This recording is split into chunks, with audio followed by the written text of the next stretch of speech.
Get better at interviews, you've only got a couple ways to do it. You can talk to a family member or a friend and hope that they give you good advice. You can Google it, also lots of unreliable advice there.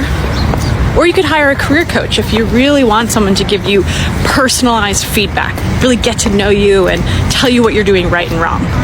But they're really expensive. They charge anywhere from $100 to $300 an hour. Now, I thought this problem was something that we could solve, and I set out to fix it.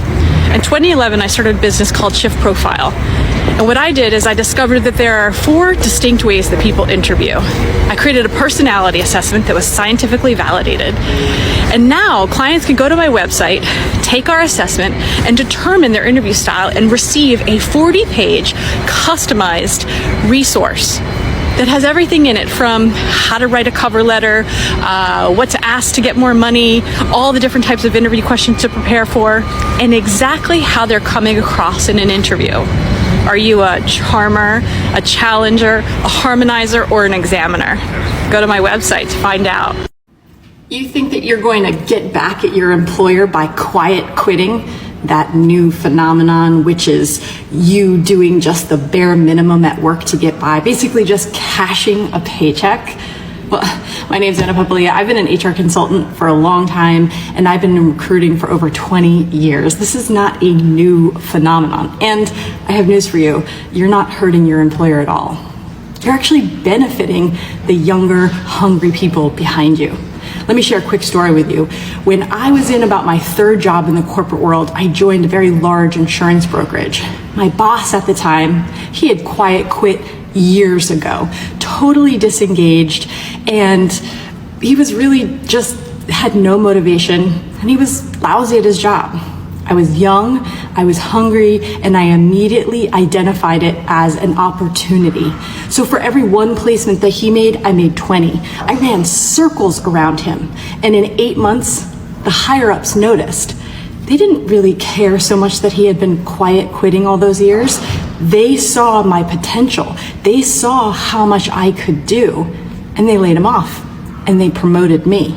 So while you think that quiet quitting is some revolution, it's not. It's only going to hurt you.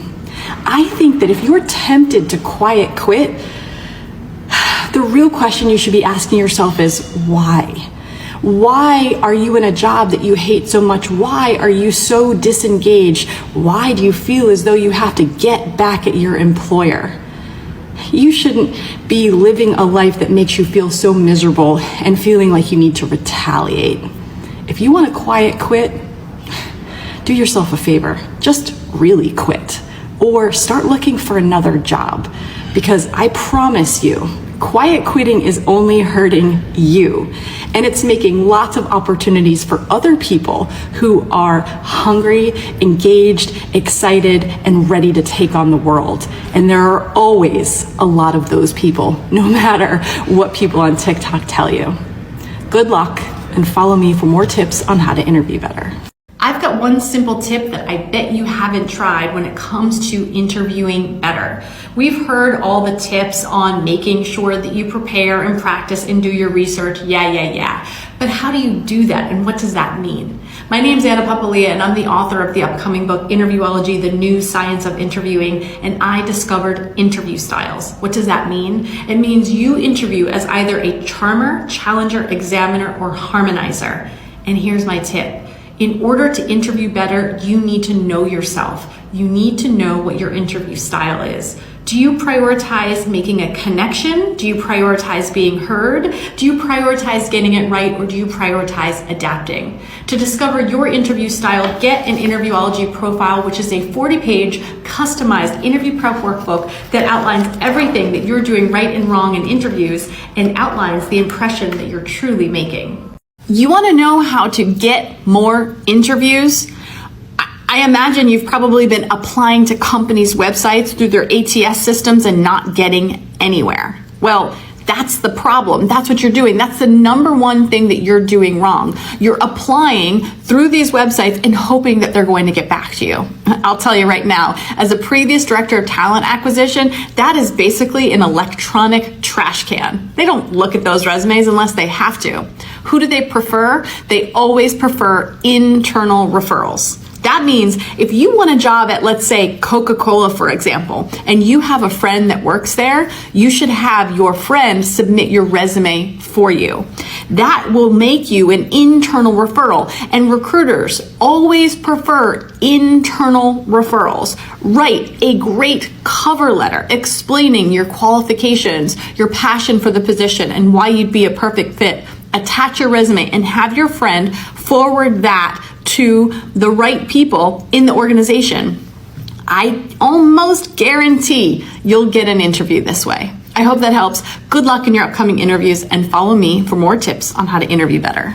You get banned for this, but here's the truth. You aren't really stuck at that job you hate. It's just an excuse you're telling yourself to not put yourself out there. Your coworkers aren't toxic, you guys just don't get along. The culture at the organization where you work isn't fucked up, it's just not for you. Bombing an interview doesn't mean that you're doomed and that you're bad at interviewing. When the advice on this app tells you that if you can't find a job, it's probably because you're the problem, that's highly unlikely if you are a woman who's over 50, a person of color, or someone with a disability. Because the hiring process is very flawed and full of biases. It's normal to be scared of interviews, it's normal to hate interviews, and it's normal to love interviews.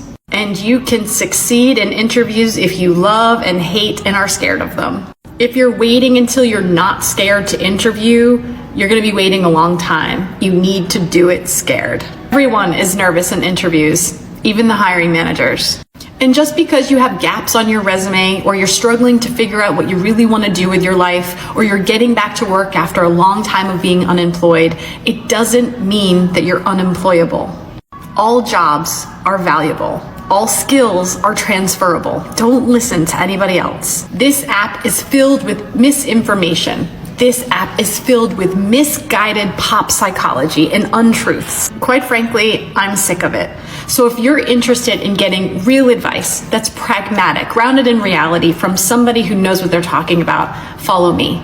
For more tips on interviewing better, get a Shift profile, and good luck in your upcoming interviews. Let me propose something really crazy. Hear me out. Instead of waiting until you hate your job to look for a new job, maybe you just keep your resume updated, write some running lists about the things that you love about your job or your career goals. This will prevent you from having a reactive job search. Often, job seekers go into the job market because they're miserable at their current